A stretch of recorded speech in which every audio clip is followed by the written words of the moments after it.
finished my latest product. So I finished the Tea Party Bingo printable, and that took me a while because with bingo, you need to create different bingo cards, and I created 20 different bingo cards. And so my product looks like this. So it took me a while. I think that was the tedious part of creating a bingo game, is that you have to make different bingo cards. You can't have the same ones. And I'm wondering, like, how do those people on Etsy Shop create like 30 different bingo cards or more? So I'm just very thankful that I was able to do 20. So I finished my Tea Party Bingo. And then also I want to share with you my Pinterest account. So my Pinterest account, I have one follower, which is basically me. And I had started doing the method that they were saying from Dylan, the YouTuber Dylan. She was mentioning to at least try to post 2 different Pinterest pins on each of your products. So I decided to do that. And so I went ahead and posted like 2 different pins on Pinterest. So like the last one I created was the diaper raffle. So like with the diaper raffle, I have 2 different pins. It has 2 different in 2 different descriptions, and so that's what I did.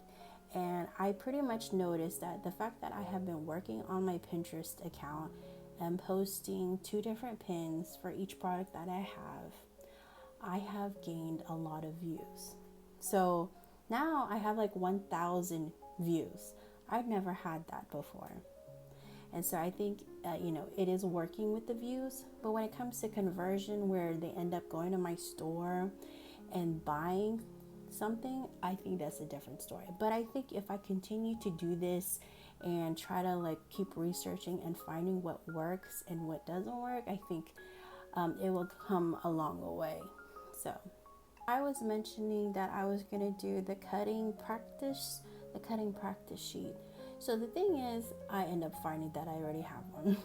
I already have one, but I want to put that aside because I just recently created a different product, and I created the alphabet tracing sheets. I created that, and it took me a while, but it wasn't as tedious compared to the bingo game, because you have to create like different bingo games. So with the alphabet tracing sheets, it had this result about, pretty much when you search for a product that you want to create, you want to have low competition and a conversion rate and high search results. So basically I picked the alphabet tracing sheet. So, and that one was pretty easy because there is a font on Canva called KG Primary Dots, and it's basically a tracing alphabet. You just put it on the page on Canva, and there you go. And then I designed it where the font is on the bottom, and then on the top is where you put the uppercase letter, uppercase A, lowercase a, and then I also wanted to add different things. So I added 2 different things, 2 different objects that were with the same letter. So I had an apple on one side, and then I had a alligator on the other side, so they can identify things that start with the letter A. So I finished that one, and I already posted it, and so I'm very thankful that it looks really good.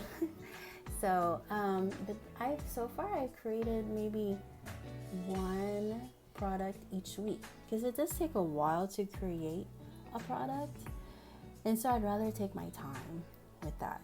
So I want to share with you another YouTuber that I am following. So I mentioned Dylan, and there's this other guy, I think it's like Etsy consultant, but he's really good because his information was pretty different, but there were things that I liked and that I didn't like.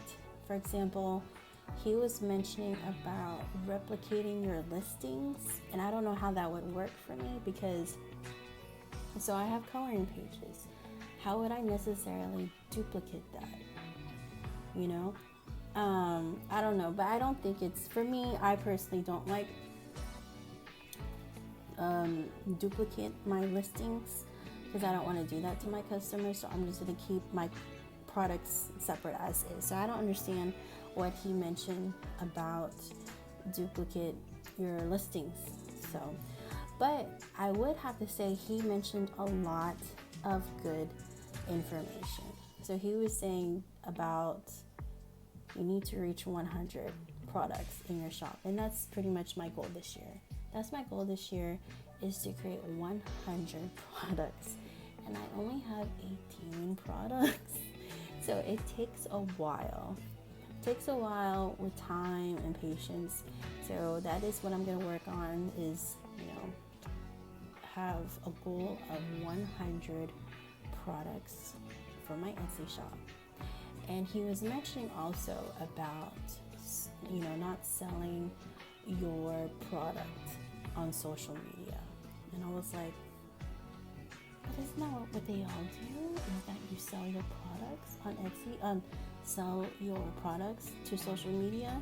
So that's another thing. Like, I don't want to be that type of person that's like, oh, here is my Etsy shop, please go to it. I mean, in a way, maybe I do, but it's like, that's what I'm learning about. Like, how do I approach it in a way where it's not aggressive? So that's also a thing that I'm learning about. He was mentioning about your description. So in the description of my product, right, he was mentioning to put a link, put 2 links in your description on the top part of it. So the link about from the section it comes from, and from your link to your Etsy shop. So I did that. I did that to mostly all of my products from my Etsy shop. I just put that on the top. So those are things that I changed, and I feel like listening to him, I think I gained more information from the previous YouTuber, because I feel like I think I'm getting the same information, because she's mentioning about loss leaders, right? And the way I'm taking it is that the way she said, if I was to have loss leaders, and I think like maybe 20 to 30 listings, and put it in a low price. And that was what I did. I mean, I have 18 listings, but what I did was put the price at a low price. And that was really hard for me, because I worked really hard on those products, and for me to put at a low price, I felt like that was kind of hard for me. So I did it for a short amount of time, and then I changed it. I changed the price. It's even still lower than what I usually put. So for example, I have coloring pages. I think I used to put it like at $3, and then instead of $3, I put my coloring pages for $2. And so, the thing is, when I create coloring pages, I use images from Creative Fabrica, and then I design it as my own, and I think it's really hard, like with my designs, I try to create it as my own and use different, different words on each coloring page. So, that being said, trying really hard on my Etsy shop, because the fact to reach 100 products sounds kind of far, but I have reached 18 products, so I'm just gonna keep on going with that. So I want to share with you my recent sales. So this is how much I have received so far, and I'm very thankful for that sale. So I think the idea of earning $10,000 each month with digital products, I don't know. I feel like I don't want to say it. I think it is possible. In a way, yeah, it is possible, but you need to work really hard on it. Because right now on my Etsy shop, before when I started having my Etsy shop, I did not work on it a lot. the whole day, because I think, as you know, as a mom, there's a lot of things that happen in my life, and for me to be able to work on it, it would have to be like at night. And so that's the only time that I can really work hard on my Etsy shop. So my reflection for this week is basically I'm going to continue to create products, try to reach 100 listings on my Etsy shop. And I'm going to make sure that it goes with a conversion using Allura, that it's low competition and high competition. And yeah, I'm going to have to continue to be consistent, because I think that's the thing about the year 2025. We set goals, but they're not realistic goals. So for me, I think I am going to reach 100 products, but I'm just going to have to focus on continuing to create quality products one day at a time.